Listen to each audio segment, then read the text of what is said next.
जय हिंद मेरे प्यारे बच्चों। ड्रीमर्स फाउंडेशन एकेडमी के ऑनलाइन पोर्टल पर आप सभी का बहुत बहुत स्वागत है। आज हम स्टार्ट करने वाले हैं इंग्लिश ग्रामर को नटसेल में। नटसेल का मतलब समझते हैं? इंग्लिश इन अ नटसेल का मतलब है कि कंप्लीट ग्रामर के जो आपके सारे वन लाइनर रूल्स जो मिलने वाले हैं वो एक क्लास में मिलने वाले हैं। बहुत सारे रूल्स ग्रामर में आपको ऐसे मिलेंगे कि सर हमें रूल रिवाइज नहीं हो रहे हैं, इनमें बहुत सारा डेटा है, 4-5 लाइंस के रूल्स हैं, उनको कैसे लर्न करें, बार बार लर्न करते हैं उसके बाद भूल जाते हैं। आज की जो ग्रामर की क्लास होने वाली है उसकी सबसे अच्छी बात यह है कि कंप्लीट ग्रामर में जितने भी वन लाइनर रूल्स हैं कि सर हमें सब्जेक्ट मिल जाए तो उसके साथ वर्ब ये होने वाली है, हमें कोई एक वर्ड अगर मिल जाए तो वो इसी टेंस में होने वाला है। ठीक है, वो जो शॉर्ट ट्रिक्स जो लगने वाली हैं हमारी रूल्स में ग्रामर में वो इस सेशन में देखने वाले हैं। तो वीडियो को लाइक और शेयर करो फटाफट से और स्टार्ट करने वाले हैं rule number 1। English in a nutshell का मतलब यही है भाई, कंप्लीट ग्रामर के जो वन लाइनर रूल्स हैं वो सारे के सारे वन लाइनर रूल्स आपको यहां पर मिलेंगे इस वीडियो में। ठीक है, बने रहिएगा लास्ट तक। रूल नंबर 1 क्या कहता है?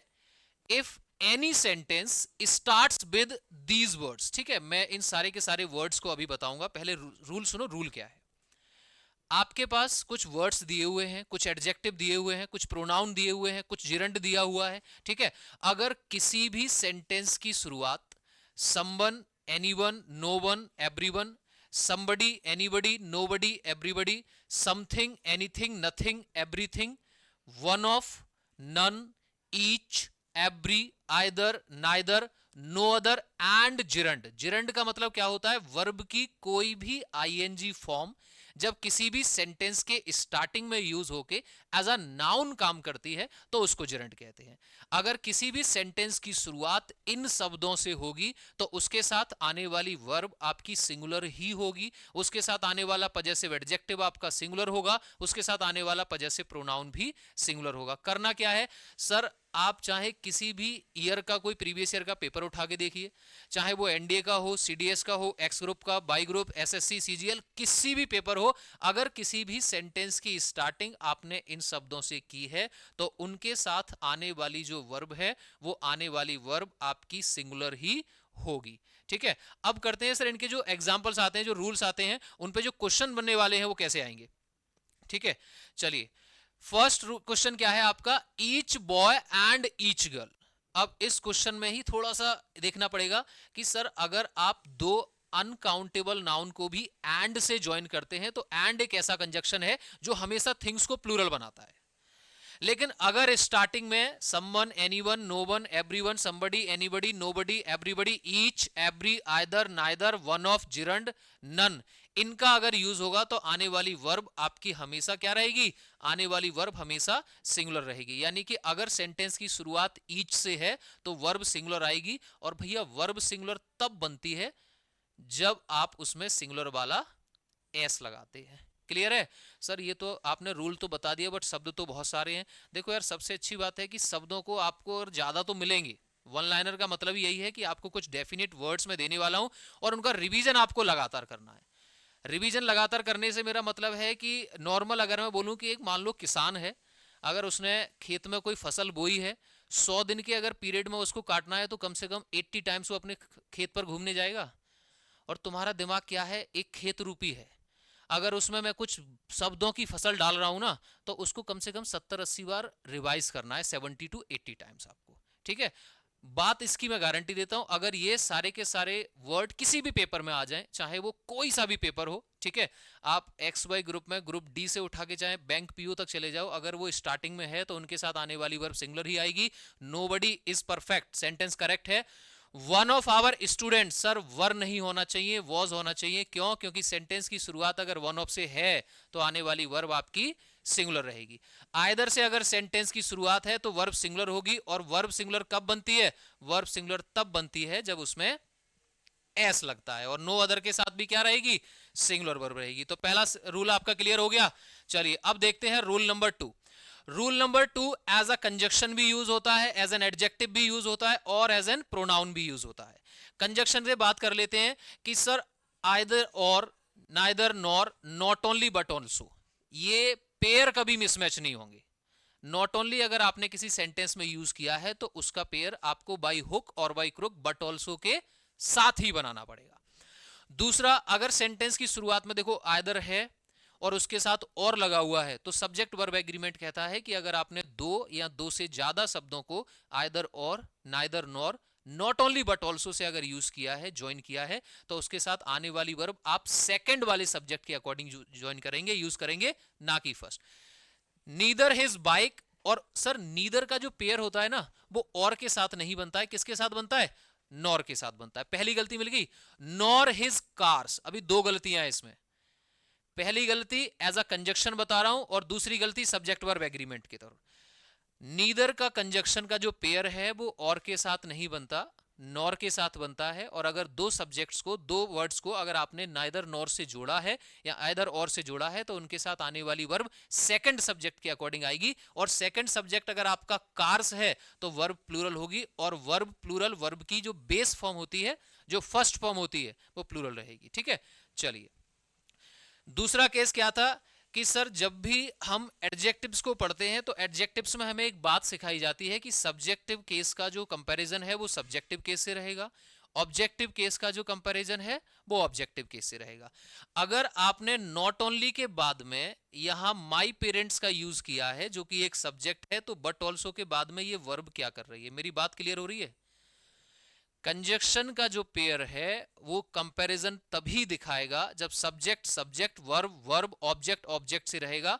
ठीक है, अगर नॉट ओनली के बाद सब्जेक्ट है तो बट ऑल्सो के बाद भी सब्जेक्ट होना चाहिए, और दूसरा सब्जेक्ट हम अपनी तरफ से ऐड नहीं कर सकते। तो सर करेक्ट क्या रहेगा? आप इस सेंटेंस को ऐसे बोलिए, इनको रिवर्स करिए, इनका जो पैटर्न है, जो अरेंजमेंट है, my parents not only like, like के आगे उसके बाद वर्ब आ जाएगी, बट ऑल्सो सपोर्ट। तो नॉट ओनली के बाद भी वर्ब की फर्स्ट फॉर्म रहेगी और सपोर्ट के बाद भी वर्ब की फर्स्ट फॉर्म रहेगी। ठीक है, तो इस रूल में हमने तीन चीजें देखी।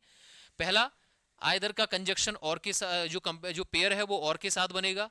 ठीक है, इसका नॉर के साथ बनेगा और इसका बट ऑल्सो के साथ बनेगा। जब भी आप इसका यूज करेंगे तो अगर पहले वाले के बाद नॉट ओनली के बाद सब्जेक्ट है तो बट ऑल्सो के बाद भी सब्जेक्ट होना चाहिए, नॉट ओनली के बाद वर्ब है तो वर्ब, बट ऑल्सो के बाद भी वर्ब होनी चाहिए। दूसरा जो लास्ट पढ़ा था वो क्या था कि सर इनसे अगर किसी भी दो सब्जेक्ट्स को ज्वाइन किया जाएगा तो आने वाली वर्ब सेकंड सब्जेक्ट के अकॉर्डिंग आएगी, फर्स्ट सब्जेक्ट के अकॉर्डिंग नहीं आएगी।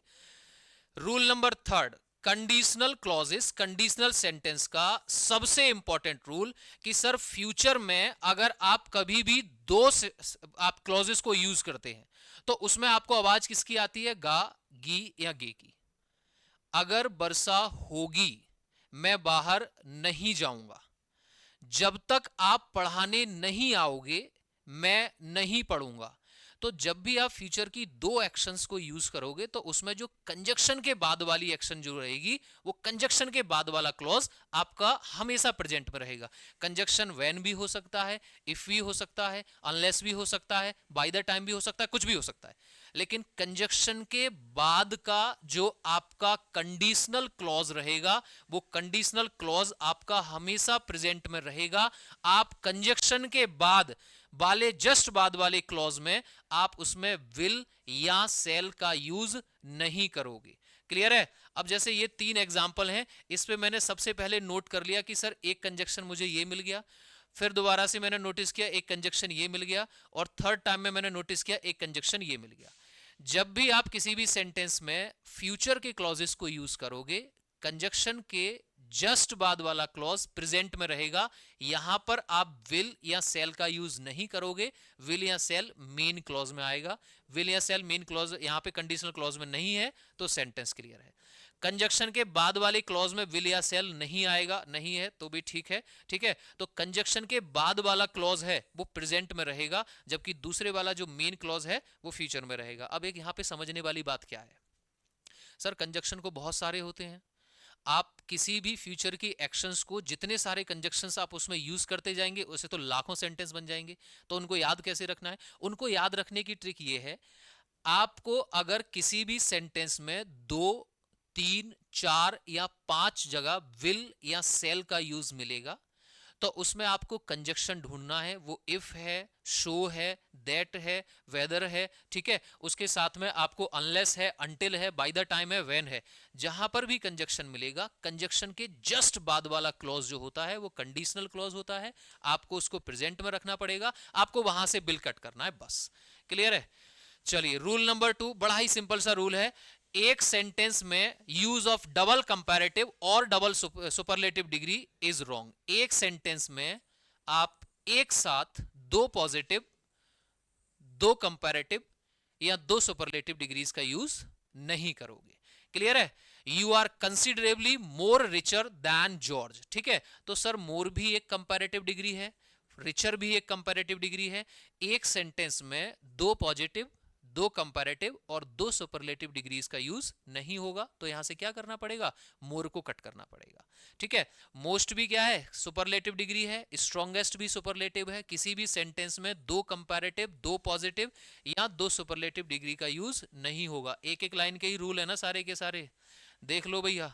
ठीक है, पता लग रहा कि सर आपने बाहर तो लिखवा रखा है English in a nutshell. Nutshell का मतलब मैंने पहले ही बताया था कि यहाँ रूल्स तो बहुत सारे हैं, लेकिन इंग्लिश के इस सेशन में वही रूल्स मिलेंगे जो छोटे छोटे रूल्स हैं। क्लियर है? ऐसा नहीं है कि 4-5 लाइंस का एक रूल आया, उसको समझाने के लिए पहले मैंने 10 मिनट ले दिए, उसके बाद 20 मिनट में पूरी क्लास उसी पे आ गया। रूल नंबर 5 है whenever we compare two qualities of a same person. ठीक है, अभी हमारे ऑफलाइन बैच में एक बच्चा बैठा हुआ है, क्या नाम है भाई तेरा? आकाश। अब मैंने कहा कि आकाश सुंदर होने की तुलना में ना ताकतवर ज्यादा है, मतलब देखने में तो वो ठीक ठाक ही है, लेकिन तगड़ा इतना है कि तुम सारे भी अगर एक साथ आ जाओ ऑनलाइन वाले तो छोड़ेगा किसी को नहीं। तो कहने का मतलब ये है कि अगर आप एक ही पर्सन की दो क्वालिटीज को कंपेयर करते हैं तो आप उसमें कंपैरेटिव डिग्री का इस्तेमाल कभी नहीं करेंगे। जब एक ही पर्सन की दो क्वालिटीज को कंपेयर किया जाएगा, आप उसमें यूज करेंगे मोर का प्लस पॉजिटिव डिग्री का और उसके बाद then. He is wiser than his brother. देखो यहां पे ही एक पर्सन है और यहां पे हिज ब्रदर दूसरा पर्सन है। यहां पे एक आदमी नहीं है, यहां पे दो पर्सन है। जब आप दो पर्सन को कंपेयर करते हैं तो वहां पे आप कंपैरेटिव डिग्री का यूज कर सकते हैं, वो सेंटेंस सही है। लेकिन अगर आपके पास एक ही पर्सन है, the boy who came from Delhi, वो लड़का जो दिल्ली से आया है, इज क्लेवरर देन ब्रेव, वह बहादुर होने के कंपैरिजन में चालाक ज्यादा है। लेकिन यानी कि जो दिल्ली से लड़का आया है ना, वो बहादुर नहीं है पर वो चालाक है। जब एक ही पर्सन की दो क्वालिटीज को कंपेयर किया जाएगा तो उसमें कंपैरेटिव डिग्री का यूज आप नहीं करेंगे, उसके साथ आपको यूज करना पड़ेगा more plus positive degree. They are stronger than handsome. वो जो बाहर बहुत सारे लड़के बैठे हुए हैं ना, वो सर हैंडसम नहीं है पर वो स्ट्रॉन्ग है, सारे के सारे बॉडी बिल्डर हैं, तो they are stronger than handsome. जब उन्हीं की स्ट्रॉन्गनेस का कंपैरिजन उन्हीं की हैंडसमनेस से हो रहा है तो आप स्ट्रॉन्गर में कंपैरेटिव डिग्री का यूज नहीं करेंगे। आपको क्या करना पड़ेगा? आपको वहां पर यूज करना पड़ेगा more plus positive degree. Clear है? जब दो लोग ना हो के एक ही पर्सन हो तब। Next question. चलिए नेक्स्ट क्वेश्चन बड़ा ही सिंपल सा है। यहां पे आपको कुछ एडवर्ब्स दिए हुए हैं, उन एडवर्ब्स को आपको लर्न करना पड़ेगा, रिवाइज करना पड़ेगा। ठीक है, रिवाइज कैसे करना है मैं बता देता हूं। क्लियर? जैसे आपने बोला last Sunday, last Monday, last January, last Holi, last Diwali, last year, 2011, 2023। ठीक है, और उसके साथ में मैं थोड़ा सा बैक में जाकर 2022, 1947, 1578। क्लियर है? Last night, yesterday, the previous night, early या चाइल्डहुड। सर जो एडवर्ब आपने अभी बोले हैं ना, 2 आवर्स एगो, 3 आवर्स एगो, 5 ईयर्स एगो, 6 मंथ्स एगो, ये जितने भी एडवर्ब्स हैं, लास्ट, यस्टरडे, एगो, last Monday, last night, last year, in childhood, early या किसी भी कोई भी ईयर अगर आपको दिया है, ये सारे के सारे एडवर्ब्स आपके यूज होते हैं पास्ट में। और अगर ये सारे के सारे एडवर्ब्स आपके पास्ट की किसी भी एक एक्शन को रिप्रेजेंट करेंगे तो सर इनका जो यूज होगा ना वो सिंपल पास्ट में ही हो सकता है। कहने का मतलब ये है कि सर अगर आप एनडीए के किसी भी प्रीवियस ईयर के, ठीक है, क्वेश्चन को उठा के देखते हैं और वहां पर अगर आपको कोई गिने चुने एडवर्ब मिल जाए, ठीक है, एडवर्ब कैसे? सर हमारे पास कोई भी एक सेंटेंस आया उसमें हमें एगो नाम का एक एडवर्ब मिल जाता है। ठीक है, कोई सेंटेंस आया उसमें हमें अर्ली नाम का कोई एडवर्ब मिल जाता है। कोई सेंटेंस आया उसमें हमें चाइल्डहुड नाम का कोई एडवर्ब मिल जाता है, या लास्ट संडे मिल जाता है, या लास्ट कोई शब्द मिल जाता है। अगर इन शब्दों का यूज इन एडवर्ब्स का यूज किसी भी सेंटेंस में होता है तो वो जो क्लॉज है, वो जो एक्शन है, वो सिंपल पास्ट में रहेगी। और सिंपल पास्ट में रहने का मतलब है वहां वर्ब की सिर्फ और सिर्फ वर्ब की सेकंड फॉर्म यूज होगी। तो सर गलती इस पार्ट में है, सेकंड फॉर्म जब पहले से दी हुई है तो आप हैज का यूज क्यों कर रहे हो? अगर किसी भी सेंटेंस में ये एडवर्ब्स मिलेंगे वो सिंपल पास्ट में होगा, वहां वर्ब की सिर्फ और सिर्फ सेकंड फॉर्म यूज होगी। नेक्स्ट है आपका अर्ली का, अगर यूज करोगे तो वहां वर्ब की सेकंड फॉर्म यूज होगी, यहां पहले से वर्ब की सेकंड फॉर्म यूज हुई है तो सेंटेंस इज करेक्ट। अगर आपने एगो नाम के एडवर्ब का यूज किया है तो वो सिंपल पास्ट में रहेगा, और सिंपल पास्ट में वर्ब की सेकंड फॉर्म आती है हैज, हैव, हैड, वाज या वर, ये कुछ भी नहीं आता। क्लियर है? Rule number 6। चलिए नेक्स्ट रूल क्या करते हैं, एक और छोटा सा रूल, एक और छोटा सिंपल सा रूल, और उसको भी क्या करना है, लर्न करना है। चलिए जैसे एक एग्जांपल दें कि आप अपने दोस्त के साथ बैठे हुए हो, ठीक है, और लास्ट ईयर दिसंबर में आप अपने दोस्त के साथ जो आपने न्यू ईयर मनाया था वो आप घर में थे, ठीक है, 20 रुपए की चावल लाए, 20 रुपए की दाल बनाई और बना के और खा लिया। लेकिन भैया अब हो गए अब अमीर, अब आप गोवा के किसी पब में हैं, ठीक है, वहां 20 रुपए की चावल की जगह आपने 20,000 रुपए खर्च कर रखे हैं, और आपका दोस्त आपसे अचानक से कहता है कि तुझे याद है यही वो समय था, यही वो दिन थे, या यही वो समय था जिस समय हम पिछली बार अपने घर में बैठे हुए। तो तीन ऐसे एडवर्ब्स होते हैं जिनको कहा जाता है it is time, it is high time, या इट इज अबाउट टाइम। अगर किसी भी सेंटेंस की शुरुआत it is time, it is high time, it is about time से होगी तो वो सेंटेंस अपने आज के जो टाइम है, प्रेजेंट का टाइम है, उसको किसी पास्ट के टाइम से कंपेयर कर रहा होगा। अगर किसी भी सेंटेंस की शुरुआत it is time, it is high time या इट इज अबाउट टाइम से होगी तो वो पास्ट के टाइम को कंपेयर करता है, और उसके साथ आने वाली जो एक्शन है वो भी सिंपल पास्ट में ही होना चाहिए, वहां वर्ब की सेकंड फॉर्म होनी चाहिए। हैज, हैव क्या कर रहा है, it is high time we left, तुझे याद है यही वो समय था जब हमने उस जगह को छोड़ दिया था। It is about time we do something good, नहीं सर, सिंपल पास्ट के लिए डू वर्ब की फर्स्ट फॉर्म नहीं, डिड वर्ब की सेकंड फॉर्म यूज करना पड़ेगा। तो अगर किसी भी सेंटेंस की शुरुआत में ये एडवर्ब्स दिए हुए हैं, ये फ्रेज दिया हुआ है, ये एक्सप्रेशन दिया हुआ है, तो उसके साथ आपको सिंपल पास्ट यूज करना पड़ेगा। ये कहता है आपका rule number 7। Rule number 8, NDA 2021 सितंबर वाला अटेम्प्ट। एनडीए 2021 सितंबर वाले एक पेपर में आया था कि वहां पर एक शब्द लिख रखा था उन्होंने अप्रैल, मुझे नहीं पता ये अप्रैल नाम क्या होता है इसका, और अप्रैल नामक शब्द से पहले उन्होंने एक दूसरा शब्द यूज कर रखा था जिसका नाम था एट। अब ये भैया एट क्या बला है, एट क्या है, एट एक प्रेपोजिशन है। प्रेपोजिशंस का फर्क क्या होता है सर, कोई भी ऐसा शब्द जो आपको कोई पोजीशन के बारे में बताए, कोई भी ऐसा शब्द जो आपको किसी समय के बारे में बताए, या कोई भी ऐसा शब्द जो आपको किसी डायरेक्शन के बारे में बताए, वो प्रेपोजिशन है। प्रेपोजिशन ऑफ टाइम बहुत सारे तरीके की हो सकती हैं। कैसे सर, अगर जैसे मैंने एक वॉच पहन रखी है, इसमें 10 भी बजता है, इसमें 11 भी बजता है, इसमें 11:30 भी बजेगा, इसमें 11:15 भी होगा, इसमें 11:30 भी होगा, 11:22 भी होगा, और 4:30 भी होगा।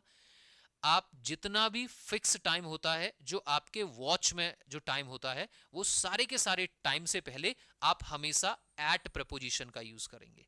तो सर इसका क्या मतलब है, ये जो आपने ये शब्द लिख रखे हैं, देखो आधी रात पर किसी ने दरवाजा खटखटाया, बेटा आधी रात का मतलब ही होता है 12 बजे, और 12 बजे एक फिक्स टाइम होता है। आप कभी भी अमर उजाला या दैनिक जागरण जो अखबार आते हैं उनको उठाकर देखो, उनके लेफ्ट वाले कॉर्नर पे सबसे पहले लिखा हुआ होता है कि सुबह जो सूरज निकलता है वो कितने बजे निकलता है, और शाम को जो सूरज ढल रहा है, सनसेट हो रहा है, वो कितने बजे हो रहा है। वो टाइम जरूर आगे पीछे हो सकता है लेकिन वो लिखा जरूर होता है। तो सनसेट का टाइम है, सनराइज का टाइम है, मिडनाइट का टाइम है, नून का टाइम है, डाउन है, डस्क है, ये सारे फिक्स टाइम को रिप्रेजेंट करते हैं। फिक्स टाइम से मेरे कहने का मतलब है आपके वॉच टाइम को रिप्रेजेंट करते हैं। तो इनसे पहले जो प्रपोजिशन आएगी वो क्या आएगा, एट आएगा। क्लियर है? नेक्स्ट, अगर आपके पास किसी भी दिन का नाम दिया हुआ है या फिर किसी भी फेस्टिवल का नाम दिया हुआ है, मैं तुझे सोमवार को कॉल करूंगा, मैं उससे होली पर मिला था, मैं दिवाली पर उसके घर गया था, तो अगर किसी भी डे का नाम दिया है तो उसके साथ प्रपोजिशन ऑन आती है, on Sunday, on Monday, on Friday, on Holi, on Diwali, on Rakshabandhan, on Bhai Dooj, on Christmas, on Eid. Clear? लेकिन सर इनका यूज आप yesterday, on today, on tonight, on tomorrow, on the day after tomorrow, इनसे पहले नहीं कर सकते। ऑन का यूज सिर्फ और सिर्फ तब होगा जब वहां डे का कोई पर्टिकुलर नाम हो या फिर कोई पर्टिकुलर डेट हो। 30 दिसंबर को मैं तुझसे मिलने आऊंगा, मैं झूठ बोल रहा हूं, ठीक है, तो on 31st of December. Clear. Next क्या है सर, अगर किसी फेस्टिवल का नेम है तब भी उसके साथ आप ऑन प्रपोजिशन का यूज करते हैं। अगर आपने बात कही है कि sir in the second week of June, in the third week of June, week से पहले इन प्रपोजिशन आती है, मंथ या सीजन से पहले इन प्रपोजिशन आती है, इन जनवरी, इन जून, इन समर, इन विंटर, और ईयर का अगर कोई नाम दिया है तो वहां से पहले तो आपको इन प्रपोजिशन है। ये सारी की सारी जो प्रपोजिशन है ना, ये प्रपोजिशन ऑफ टाइम कहलाती है। क्लियर है। अलग अलग आप टाइम को चेंज करते चले जाओगे तो उसके साथ में जो प्रपोजिशंस हैं वो भी चेंज होती चली जाएंगी। अब देखते हैं इनका यूज कैसे होगा। ठीक है, 6:30 यानी कि ये फिक्स टाइम है, तो प्रपोजिशन क्या आ गई, एट।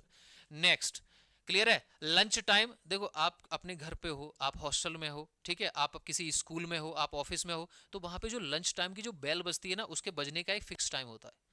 11:30 हमारे स्कूल की लंच बेल बजती है, तो वो कल को भी 11:30 ही बजेगी।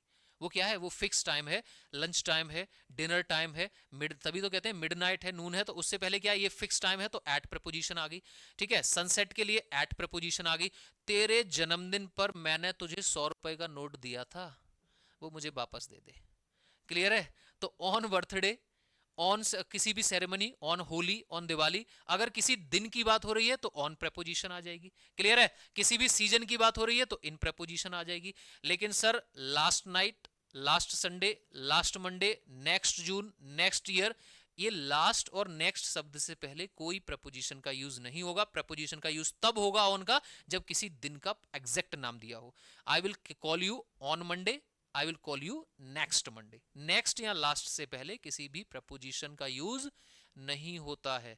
ठीक है, चलिए 50 टू 60 रूल्स हैं हमारे पास, जो नॉर्मल छोटे छोटे रूल्स हैं, उनसे हमेशा लगातार बार बार क्वेश्चंस आते रहे हैं और आते भी रहेंगे। ठीक है, आपको क्या करना है, इनको लिखो या आप इनको सेव करो, इनके स्क्रीनशॉट लो, लेकिन क्या करना पड़ेगा, मैंने थोड़ी देर पहले बताया था, बार बार आपको इनका रिवाइज करना पड़ेगा। अगर आपने इनका रिवाइज नहीं किया तो ये भी दिमाग से निकल जाएंगे। ठीक है, बाकी सब तो निकला हुआ है, ये भी नहीं रहेगा। क्लियर है कहने का मतलब। रूल नंबर 9 क्या है, वी यूज वेयर इन्फिनेटिव। अच्छा, इन वेयर इन्फिनेटिव का मतलब क्या है, देखो वेयर अपने रिप्रेजेंट करता है विदाउट क्लोथ्स। ठीक है, इन्फिनेटिव क्या होता है, इन्फिनेटिव इसको बोला जाता है टू प्लस वर्ब की फर्स्ट फॉर्म। ठीक है, और वेयर इन्फिनेटिव क्या होता है, जब आप टू का यूज करे बिना डायरेक्ट वर्ब की फर्स्ट की फॉर्म यूज कर लेते हैं तो उसको वेयर इन्फिनेटिव कहते हैं। हमारे पास कुछ वर्ब हैं, let, bid, see, feel, make, hear, ठीक है, force, need, dare, had better या हैड रेदर, और सारे के सारे मॉडल्स यानी कि कैन है, कुड है, मे है, माइट है, शुड है, सेल है, सारे के सारे ये जो वर्ब लिखी हुई है, ये आपको एक्सप्रेशन लिखे हुए हैं, ये है, और जो मॉडल्स हैं उनके बाद में आपको हमेशा वेयर इन्फिनेटिव का यूज करना है।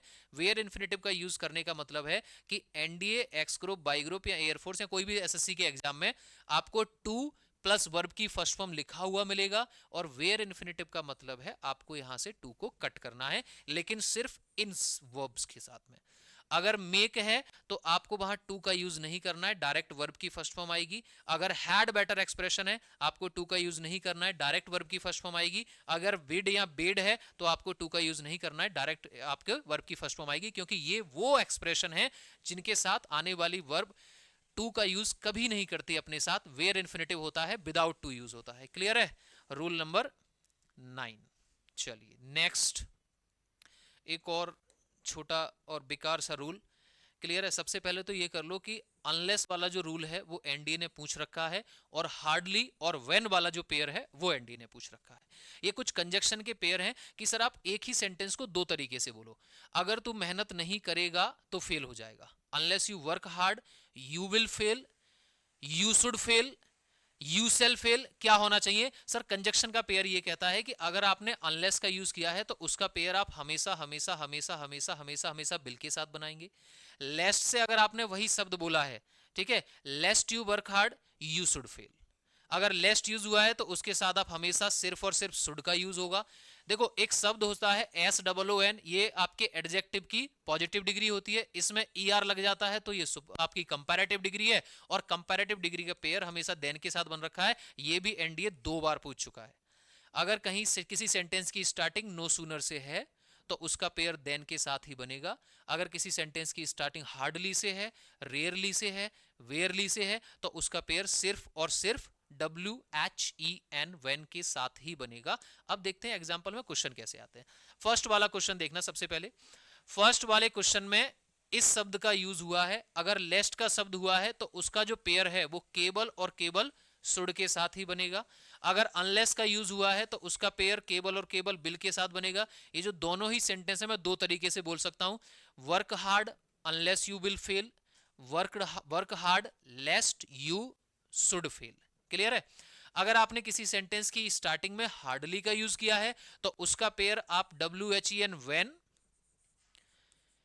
या बिफोर के साथ बनाएंगे, और अगर किसी सेंटेंस की स्टार्टिंग में नो सूनर का यूज हुआ है तो उसका पेयर आप सिर्फ और सिर्फ देन के साथ बनाएंगे। ये जो पेयर्स हैं वो कभी भी मिसमैच नहीं हो सकते। क्लियर है? चलो एक और नई चीज, अच्छी चीज आपको पढ़ने को मिलेगी कि सर हम संख्याओं को कितने तरीके से लिख सकते हैं अंग्रेजी में। संख्याओं से मेरे कहने का मतलब है कि जब हम एडजेक्टिव पढ़ते हैं तो वहां हमें एक कार्डिनल एडजेक्टिव पढ़ने को मिलता है और एक ऑर्डिनल एडजेक्टिव पढ़ने को मिलता है। ऑर्डिनल एडजेक्टिव क्या है कि सर वो सारे के सारे नंबर्स जिसमें आप टीएच का यूज कर देते हैं उनको ऑर्डिनल कहा जाता है, और वो सारे नंबर जिसमें आप टीएच का यूज नहीं करते हैं वो कार्डिनल होता है। आपने सिंपली लिखा 4 में टीएच लगा दिया, ये ऑर्डिनल था, ये कार्डिनल हो गया। 5 को आप फिफ्थ कर दो, वो ऑर्डिनल हो जाएगा, वो कार्डिनल हो जाएगा। एक तरफ 10 है, एक तरफ 10th है, एक तरफ 100 है, एक तरफ 100th है, एक तरफ 1000 है, एक तरफ 1000th है। क्लियर है? 60 60th, 9 9th। तो जितने भी नंबर्स जो नेचुरली मैथ्स में होते हैं उन सभी नंबर्स को हम कार्डिनल एडजेक्टिव कहते हैं, और जिनमें टीएच लगा हुआ होता है first, second, third, fourth, fifth, sixth, seventh, eighth, ninth, उनको हम सबको ऑर्डिनल एडजेक्टिव कहते हैं। अब आते हैं ग्रामर पे कि सर अगर आप किसी भी सेंटेंस में कार्डिनल और ऑर्डिनल एडजेक्टिव का यूज एक साथ कर लेते हैं तो उनके साथ जो आप पेयर जिसका बनाएंगे उसमें पहले ऑर्डिनल होना चाहिए फिर कार्डिनल होना चाहिए। पहले ऑर्डिनल से कहने का मतलब है, मतलब सर पहले होने चाहिए टीएच वाले शब्द और उसके बाद होने चाहिए numbers. I like the first 5 chapters of this book.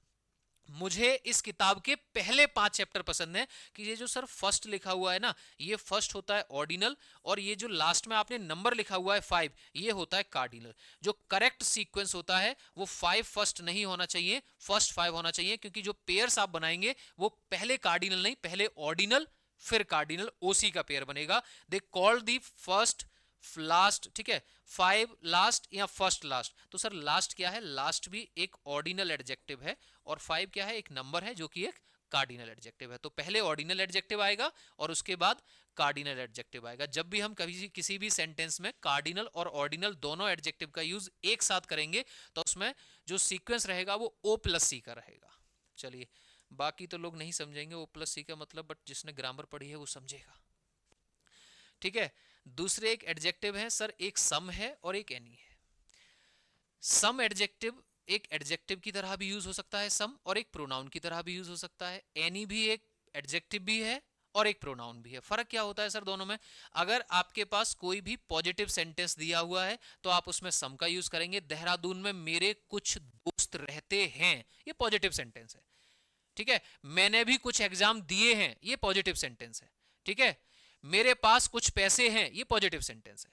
अगर पॉजिटिव सेंटेंस होगा तो उसमें आप सम का यूज करेंगे। मेरे पास कोई रुपया नहीं है, मेरा कोई दोस्त देहरादून में नहीं रहता, मैंने आज तक कोई एग्जाम नहीं दिया। तो जितने भी नेगेटिव सेंटेंस होते हैं, नेगेटिव सेंटेंस में आप एनी का यूज करते हैं।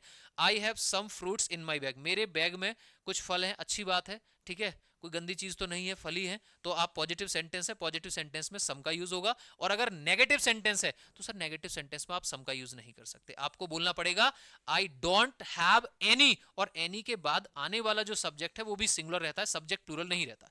सम के बाद आने वाला सब्जेक्ट हमेशा प्लूरल, और एनी के बाद आने वाला सब्जेक्ट हमेशा सिंगुलर। ठीक है, चलो वीडियो को लाइक शेयर करते रहो, क्योंकि जो और भैया स्टे ट्यून्ड रहना, क्योंकि अगर नहीं करोगे तो इसका जो 50 तक है, जो 50 रूल्स बनाए हैं, उसे मैं ऐसा ना हो मैं बीच में बंद कर दूं। क्लियर है? चलिए, रूल नंबर 13 क्या है? When the comparison is being made in the same group, we will use any other. ठीक है, any other should be used to exclude it from the group. अगर आपने कंपैरिजन सेम ग्रुप में किया है तो आपको जिसका कंपैरिजन आप कर रहे हैं ना, उसको आपको ग्रुप से बाहर निकालना पड़ेगा। कैसे, वो देखना जरा। ठीक चलो, मान लो एक क्लास में 10 लड़के हैं और वो 10 के 10 लड़के एक लड़की से शादी करना चाहते हैं, और लड़की ने शर्त रखी है कि जो लड़का सबसे ज्यादा सुंदर होगा मैं उसी से शादी करूंगी। ठीक है, अब लड़के बहुत सारे बैठे हैं, लड़कों में आपस में कंपटीशन हो गया। उसमें एक लड़का था मान लो मोहित नाम का, एक था राजू नाम का, एक था गौरव नाम का, एक था आशीष नाम का, एक था सौरभ नाम का। क्लियर है? अब यहां से जो मोहित है वो मोहित कहता है कि मैं अपने क्लास के सभी लड़कों से ज्यादा सुंदर हूं। अब जो इसने सभी लड़कों से ज्यादा सुंदर वाला जो इसने जो ग्रेटर देन का साइन लगाया है ना, वो कैसे कंपैरिजन करेगा?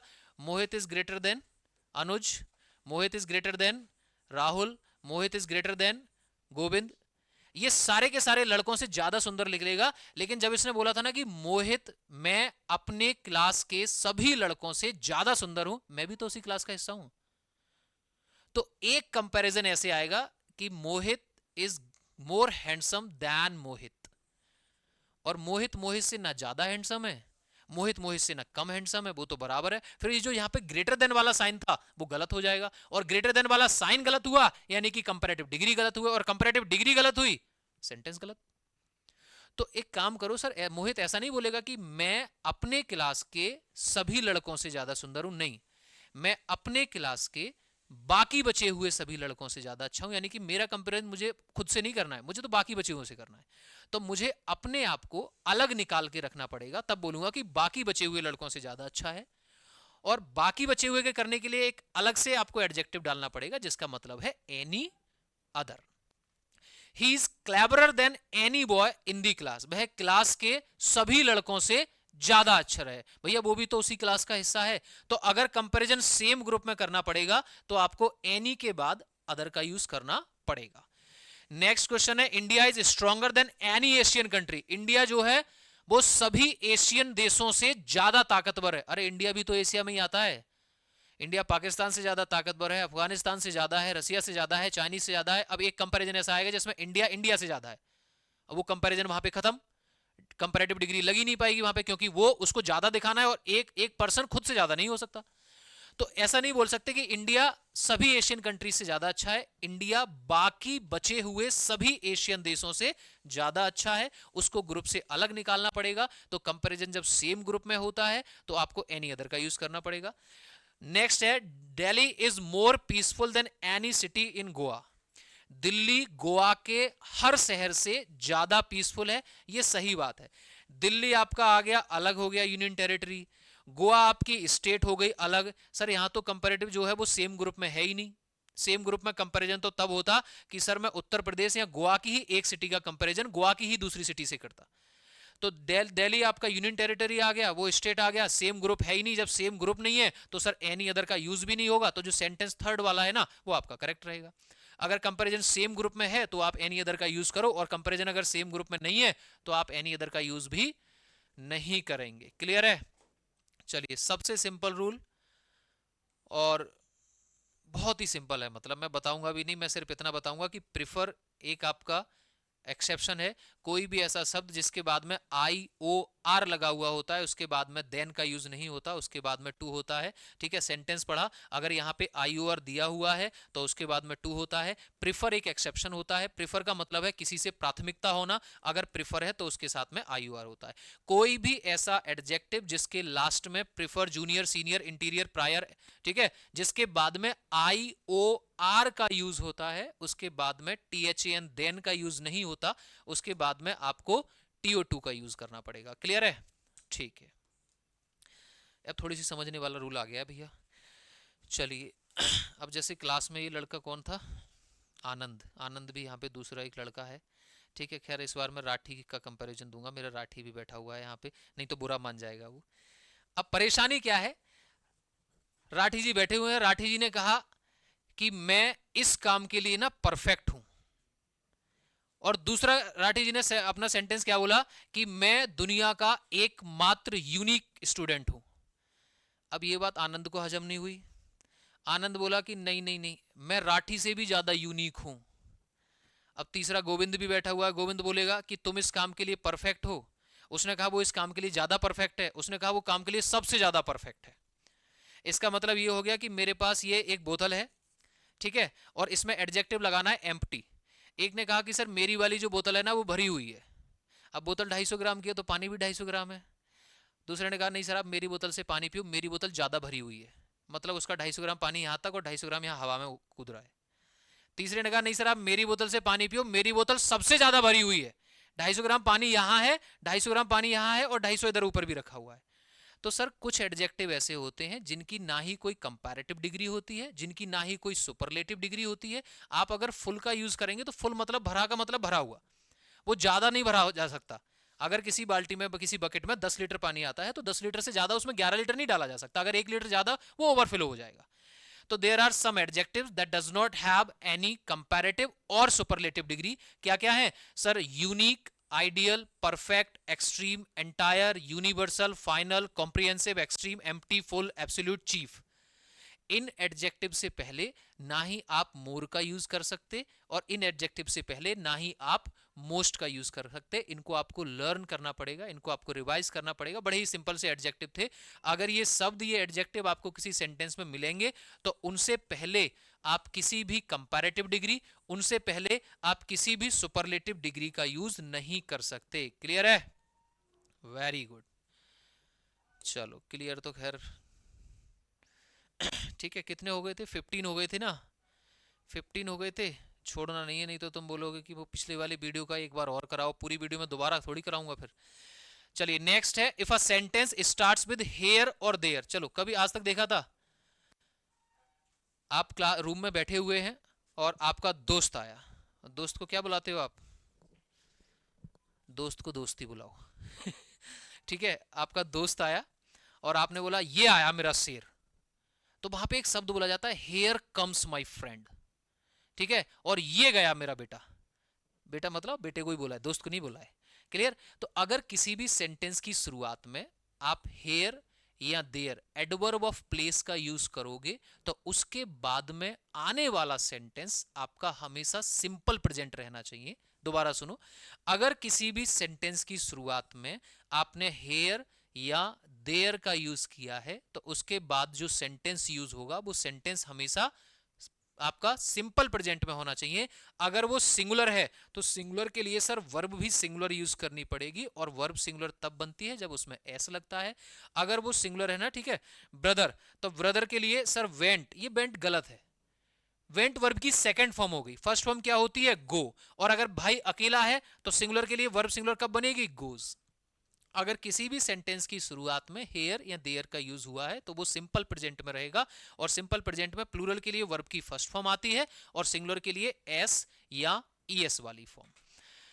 नेक्स्ट है टू कंजक्शंस। ठीक है, जिस किसी ने किसी भी बुक से, दिशा पब्लिकेशन या कोई भी बुक है, जिस किसी ने एनडीए के प्रीवियस ईयर के क्वेश्चंस को सॉल्व किया है उसे पता होगा कि सर सपोज और इफ का यूज एक बार दोनों का एक साथ आया था।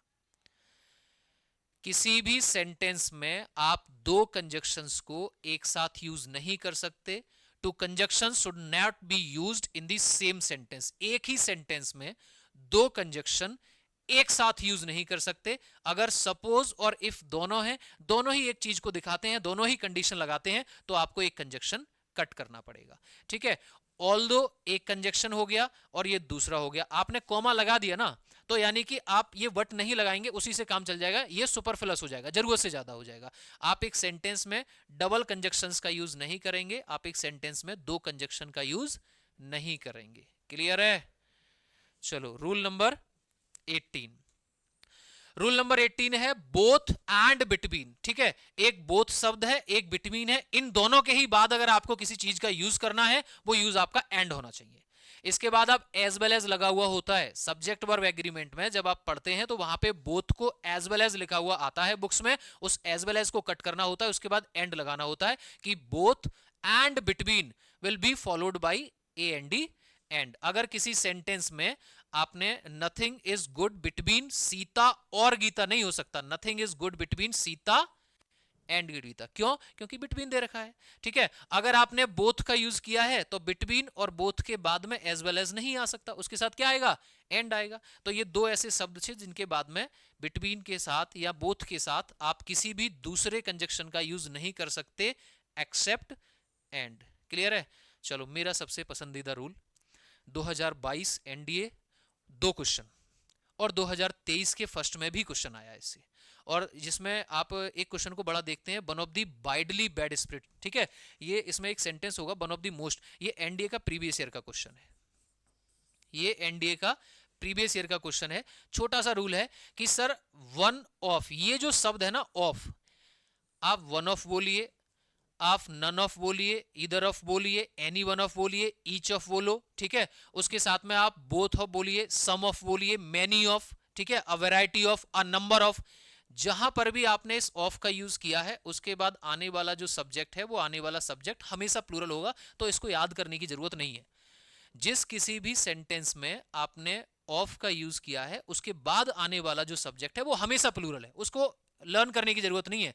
लर्न क्या करना है, अगर आपने वन ऑफ का यूज किसी सेंटेंस की स्टार्टिंग में किया है तो उसके साथ आने वाली जो वर्ब है वो सिंगुलर होगी, उसके साथ आने वाला पजेसिव एडजेक्टिव सिंगुलर होगा, उसके साथ आने वाला पजेसिव प्रोनाउन सिंगुलर होगा, और यहां से सेंटेंस की शुरुआत है और आपने वन ऑफ का यूज किसी सेंटेंस के बीच में किया है तो उसके साथ आने वाली वर्ब भी प्लूरल, उसके साथ आने वाला पजेसिव एडजेक्टिव भी प्लूरल, और उसके साथ आने वाला पजेसिव प्रोनाउन भी प्लूरल। ये एनडीए का प्रीवियस ईयर का क्वेश्चन है। अगर सेंटेंस में वन ऑफ का यूज स्टार्टिंग में यूज हुआ है तो उसके साथ जो आने वाली वर्ब है वो आपकी आने वाली वर्ब सिंगुलर होगी। One of the most widely spirit bad, इसमें गलती क्या थी, इसमें गलती यहां पर थी, ऑफ के बाद में आने वाला सब्जेक्ट हमेशा प्लूरल होगा, तो सर हैबिट होगा या हैबिट्स होगा, हैबिट्स होना चाहिए क्योंकि सब्जेक्ट प्लूरल होगा, और वन ऑफ का यूज अगर सेंटेंस की स्टार्टिंग में है तो आने वाली वर्ब सिंगुलर होनी चाहिए, वर्ब उन्होंने पहले से ही सिंगुलर दे रखी थी। क्लियर है। अब he is one of those students who was present yesterday, अगर वन ऑफ का यूज स्टार्टिंग में है तो सिंगुलर वर्ब, वन ऑफ का यूज बीच में है तो सर सिंगुलर वर्ब से काम नहीं चलने वाला, इस बार सिंगुलर वर्ब से काम नहीं चलने वाला। अगर वन ऑफ का यूज बीच में है तो वॉज की जगह वर करना पड़ेगा, यहां पे प्लूरल वर्ब का यूज होगा। क्लियर है। चलिए नेक्स्ट रूल, पजेसिव एडजेक्टिव जो मैं बार बार बोल रहा था ना उसी के बारे में। If one is used as a subject of a sentence, ones and oneself will be used for is possession and reflection. अगर किसी सेंटेंस में आपने वन का यूज एक सब्जेक्ट के तौर पर किया है तो उसका पजेशन, उसका अधिकार दिखाने के लिए आप he, his, him, her, it, their नहीं कर सकते, उसका पजेशन दिखाया जाएगा वंस से, और उसका जो रिफ्लेक्सिव प्रोनाउन रहेगा वो reflexive pronoun himself, themselves, myself, ourself, yourself नहीं होगा, उसका रिफ्लेक्सिव प्रोनाउन होगा वंस का। मतलब इसकी खुद की अपनी फैमिली है, वन है तो पजेशन वंस होगा, वन है तो रिफ्लेक्शन वन सेल्फ होगा। अगर किसी सेंटेंस की शुरुआत में वन दिया हुआ है तो उसमें अगर आपको किसी भी रिफ्लेक्सिव प्रोनाउन का यूज करना है तो रिफ्लेक्सिव प्रोनाउन भी वन का ही होना चाहिए। ये बिल्कुल वैसे ही जैसे ही के लिए हिमसेल्फ है तो वन के लिए वन सेल्फ है। अगर किसी सेंटेंस की शुरुआत में वन दिया हुआ है तो उसका जो पजेशन दिखाया जाएगा वो हिज से नहीं दिखेगा, उसका जो पजेशन दिखेगा वो वंस से दिखेगा। क्लियर है मेरी बात। चलिए कंप्लीट ग्रामर में जितने जो छोटे छोटे वन लाइनर वाले रूल थे जिनसे बार बार क्वेश्चंस आते हैं उनको हमने रूल कितने कर लिए, 20 रूल कर लिए हैं। अभी हमारे एक क्लास और बची है जिसमें हम 50 रूल्स करेंगे। क्लियर है। वीडियो कैसे लगी कमेंट सेक्शन में जरूर बताइएगा, अपने दोस्तों को पहुंचाओ, लाइक शेयर करो। ठीक है, आज की क्लास यहीं स्टॉप करेंगे। Jai Hind, thank you, take care.